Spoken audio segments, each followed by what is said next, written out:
सबसे पहली बात ना कि कोई किसी का अपमान नहीं करेगा, क्योंकि अपमान करके है ना उस वक्त तो आप लोगों को बहुत अच्छा लगेगा, लेकिन वक्त बीतने के बाद आप लोगों को अकेलापन बहुत महसूस होगा, क्योंकि आपने जिसका अपमान किया है ना वो तो इंसान आगे बढ़ जाएगा।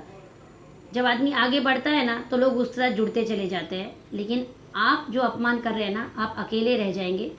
और आप अगर वापस जुड़ने की कोशिश करेंगे ना, और एक तरीके से आप लाचार हो जाते हैं, क्योंकि ये भी चीज़ आप मान के चलिए, ये भी मैंने कहीं ना कहीं देखा है कि किसी ने किसी का इतना अपमान किया, लास्ट में है ना वापस आके इतनी लाचारी मांगी है ना, कि इतना लाचार देखा है कि मालूम पड़ा है कि कुछ नहीं तो 2-2.5 महीने बाद उनकी डेथ ही हो गई है। तो प्लीज़ इतना, क्योंकि देखिए ऐसा बोलते हैं ना कि जब आदमी को मौत आती है मरने से पहले, ऐसा मैंने सुना है, ठीक है, ये चीज़ का मैं एक्सपीरियंस नहीं बता सकती हूँ, ठीक है ना, ये कोई भी नहीं बता सकता है।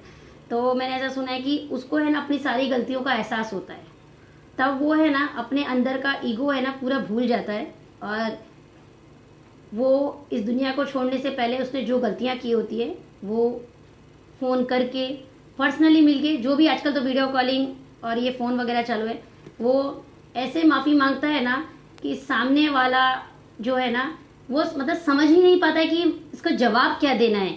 एक लाचारी जिसको बोलते हैं ना, लाचारी, मैंने मतलब लोगों की एक पर्सनल, जिसको बोलते हैं ना पर्सनल एक्सपीरियंस बता रही हूँ, मैंने लोगों की लाचारी देखी है कि उन्होंने माफ़ी मांगी है और 1.5-2 महीने बाद उनकी डेथ हो गई है। तो प्लीज़, पूरी ज़िंदगी आपको हो सकता है 10-20 साल 15 साल आपको लगे कि हाँ हमने किसी को नीचा दिखा के बहुत अच्छा किया, सामने वाला भटक रहा है ना, बहुत अच्छी बात है, हम देखो सेटल है, हमारा क्या है, हमारी शादी हो गई, हमारे बच्चे हो गए, हाँ हमने अपने बच्चों की शादी कर दी, हम तो सेटल है, हमारे तो ये हो गया, हम तो नानी बन गई, हम तो दादी बन गए, हम तो दादा बन गए, हम तो ये बन गए, हमने तो पूरी ज़िंदगी जी ली, हमने ऐसे कर लिया, सामने वाले ने तो क्या किया, अभी लाइफ शुरू ही की है। ये जो थिंकिंग है ना, प्लीज़ इस तरीके की मत करिए। एग्जाम्पल्स आप अपने हिसाब से कुछ भी रख लीजिए, क्योंकि आदमी को है ना उसकी गलती का एहसास होता ज़रूर है, तो ऐसी गलती आप मत कीजिए। और आप सब लोगों को भी बोलती हूँ कि अगर आप लोगों का कोई अपमान कर देता है ना, करने वाले को करने दीजिए, उसको पॉजिटिव वे में लीजिए, उसको लेके दिल दुखा के कोई मतलब बिल्कुल भी नहीं है, बिल्कुल भी नहीं है। आप अपनी लाइफ में आगे बढ़िए। लेकिन एक ही मेरी पर्सनल बता रही हूँ, बाकी मैं वैसे जनरल तो नहीं बोल पाऊंगी इस बारे में, लेकिन ऐसे मेरी पर्सनल राय है, ऐसा आप बोल सकते हैं, मेरा सिक्स सेंस टाइप का बता रही हूँ कि मेरा मानना ऐसा है कि अगर किसी से, ठीक है, चाहे कोई भी होने दो, हाँ, अगर किसी से आपका दिल नहीं मिल रहा है, आपको उसकी बातें सही नहीं लग रही हैं, इट्स बेटर उसको उसी टाइम पे है ना टाटा बाय बाय कर दीजिए। इतनी दूरी रखिए उस इंसान से कि वो आपको है ना बोलने से पहले है ना 10 बार सोचे। अपमान तो बहुत बहुत दूर की बात है।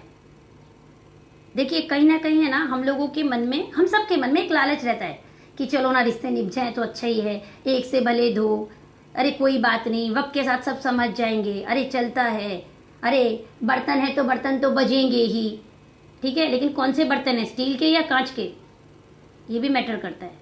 तो इसलिए मैं बोलती हूँ कि जो अधूरा ज्ञान होता है ना वो बहुत खतरनाक होता है। तो मेरा तो ऐसा ही मानना है कि अगर कहीं दिल नहीं मिले, उसको पहले से ही टाटा बाय बाय कर दिया जाए, उनको कांच के बर्तन समझ के, क्योंकि बजेंगे तो टूटेंगे, नुकसान होगा, किसी को भी लग सकती है, सामने वाले को भी, उसको भी, और आसपास में कोई खड़ा है उसको भी, क्योंकि जो आसपास में खड़ा है वो किसी ना किसी का तो फेवर करेगा, बिना फेवर करे तो नहीं रहेगा, ठीक है। वो कांच के टुकड़े जब टूटेंगे तो किसी ना किसी को लगेंगे, ऐसे और रिश्ते उनकी वजह से बिगड़ेंगे। तो बेटर है कि ऐसी सब चीज़ों में हमें नहीं पड़ना चाहिए। जहाँ संबंध दिल ना मिले उनको पहले से ही टाटा बाय बाय करिए। और इंसान है, गलती होती है, गलती हो गई, इंसान को नहीं पहचान पाए, सामने वाले ने इंसल्ट कर दी, मौका देखिए, उसके हिसाब से उसको बिहेव करिए। लेकिन ये बात ध्यान में रखिए, सेल्फ रिस्पेक्ट से बढ़कर है ना कोई रिश्ता नहीं होता, ध्यान में रखिएगा। चाहे वो पति हो, चाहे वो बच्चे हों, चाहे माँ हो, चाहे बाप हो, क्योंकि हम सब इंसान हैं। आप किसी की भी इंसल्ट करने की राइट्स किसी के पास नहीं है। आप किसी को सुधार सकते हैं, आप अपनी राय दे सकते हैं, लेकिन आप किसी का दिल तोड़ने की राइट्स किसी के पास नहीं है कि आप उसको इतना मेंटली प्रेशर दे दो, इतना उसको हर्ट कर दो कि सामने वाला है ना आप ही का सोचता रहे, ठीक है।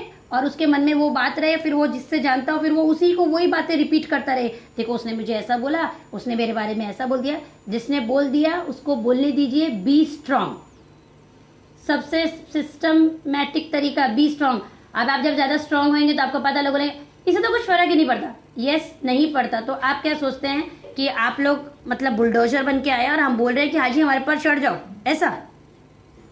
तो थोड़ा सा ना अपने नेचर को देखिए कि कौन किस तरीके से बात कर रहा है। और जो लोग ज़्यादा रफ होते हैं, स्ट्रांग होते हैं, तो प्लीज़ किसी को भी ना जज करने से पहले ना देखिए कि सामने वाला वैसे क्यों बिहेव कर रहा है, क्योंकि उसके पास उतने एक्सपीरियंस होते हैं, उसके पास उतनी नॉलेज होती है कि सामने वाले को कैसे टैकल करना है। लेकिन आम आदमी क्या सोचता है कि अरे देखो कैसे बात कर दिया, ऐसे क्या बोलने की ज़रूरत थी।